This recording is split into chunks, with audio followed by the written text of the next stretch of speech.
While there are a couple of battles in this movie to make the subtitle make sense, it is far too dark to see any of it, really.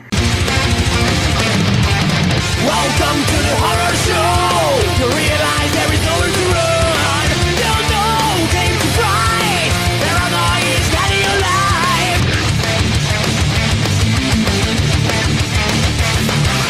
alive! Underworld. Blood Wars. I have always enjoyed the Underworld movies. They're usually fun and interesting.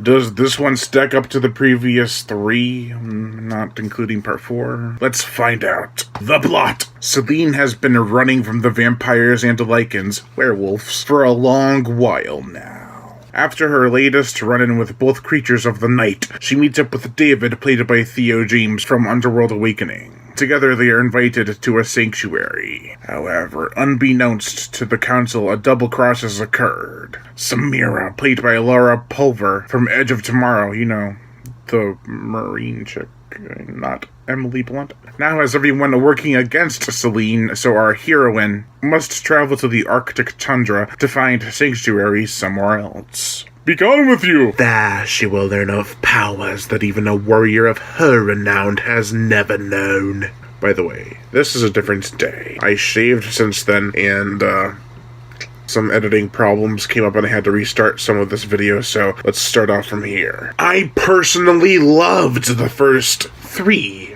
Underworld movies, especially part 3. However, the past 2 haven't been up to par. I reviewed them years ago, and not very well, might I add. Celine was a ruthless killing machine, and the plot revolved around humans finding out the existence of these creatures in the previous installment. Now, all that's been dropped for a more cohesive story. I am somewhat in favor of that. While I didn't like Celine the mass murderer, because it made her out to be a bloodthirsty monster, I did somewhat enjoy the idea of humans being integral to the story. It added an extra layer of threat, but it didn't necessarily need to be a part of this franchise. Those are just 2 things they changed, and only one I liked. But this movie doesn't really add anything new. It is what you come to expect in an Underworld movie, which is a crying shame. Because, like I said, this used to be a fun and interesting series. Now it's just mindless popcorn entertainment that's hard to make out a lot of the time because it's hard to see. It's dark. The acting is a bit bland. Charles Dance and Kate Beckinsale are easily the 2 best performances, and they aren't even the most adequate in the film. Any overacting at all which would be suitable for this point in the series comes from James Faulkner and his character of Cassius, but even that is subdued. Marius, played by Tobias Menzies, is the werewolf leader, and is anything but a reminiscence of Lucian. For a $35 million budget, which is about average for the series, the CGI is okay. It could have looked more advanced, though. However, the gore, the effects, what's with the series lately and splitting werewolves in 2 vertically? Whatever they're thinking, keep it up because it's always a nice surprise. We also get Greasely slashing and impaling, a freaking spine ripped out, and some bloody bullet hits. While not as blood-laced as the previous installment, Awakening, it is still tons of gruesome fun. I'd say it's on a par with Rise of the Lycans' bloodshed level.